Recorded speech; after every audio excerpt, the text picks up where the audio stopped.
Nianovoaka ty vidéo ty dia misy hika anankiray malaza zay tamin'izay mbola skoto hoe raha tsy mandrava mpitaritolona andry aina eraky na fokon'olona zay eny tompoko iresaka kelyntsika ny concertation nationale sy ny consultation nationale dia resaka kely ngambany hoe inona ny tiako atongavana amin'le hoe raha tsy mandrava.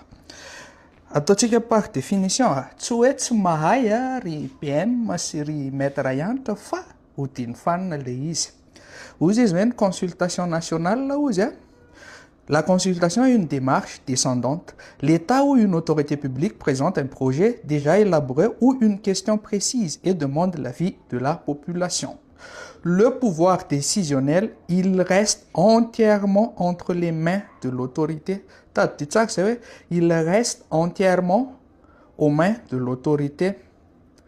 Concertation nationale, l'objectif, la concertation est une démarche horizontale et plus profonde. Elle intervient généralement très en amont des projets. C'est un dialogue où l'on cherche à élaborer une position commune. Le pouvoir décisionnel, bien que l'autorité garde le dernier mot juridique, elle s'engage moralement à intégrer les conclusions issues des débats dans le projet final.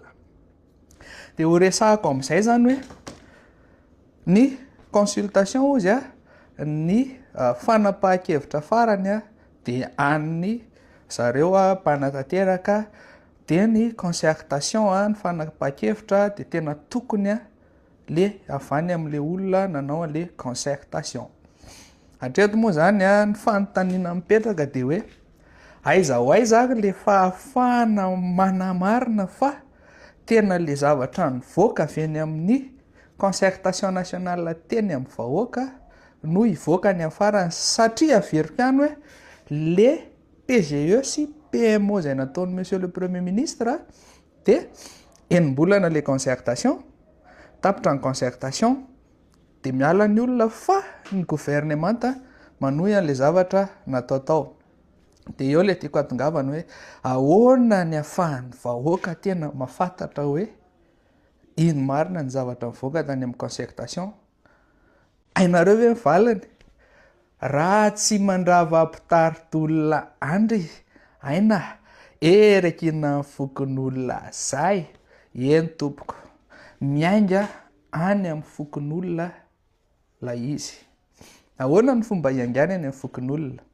Mipetraka ny assemblée transitoire populaire zay ahitana solotena maro, collège maro ny OSC, ireo fiangonana sy finoana isan-karazana ny ara-drazana ny FFKM, ny tanora, ireo teknisiana dia indrindra ireo solotena ny komitim-bahoaka ifotony. Azonareo ve tiako lazaina? Komitim-bahoaka ifotony dia le rafitra fokon'olona. Mila miverina mijery kely ny vato ekintsika amin'izay, izay mampilay andro tsy mandrava.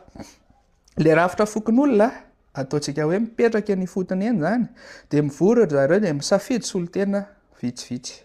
Avy eo miakatra eo amin'ny commune rehetrarehetra indray mifidy ny solotena isa districta, dia ny districta indray no mifidy ny solotena régional, dia ny solotena régional no miditra ao anatin'le comité, ao anatin'le assemblée transitoire populaire. Azo nareo ngamba ny tiako hiaviana amin'le hoe atsangano ny assemblée transitoire populaire dia apetrao ny komitim-bahoaka ifotony. Eo amin'izay tsika no mametraka le sosi-kevitra na maka tolo-kevitra. Rehefa tapaka varia amin'le komitim-bahoaka ifotony le izy zay vao hoentin'le solotena communaly, hoentin'le solotena communaly makany amin'ny solotena district sy régional, dia ny régional mara manapaka aty ambony amin'izay amin'ny ao anatin'ny assemblée transitoire populaire. Dia zay tompoko le izy hoe raha tsy mandrava mpitaritolona andry aina eraky na fokon'olona zay. Dia mba hampitao any amin'ny PM sy hianatra ny hafatra fa azo afangaro ny hoe concertation sy ny consultation. Veloma daholo.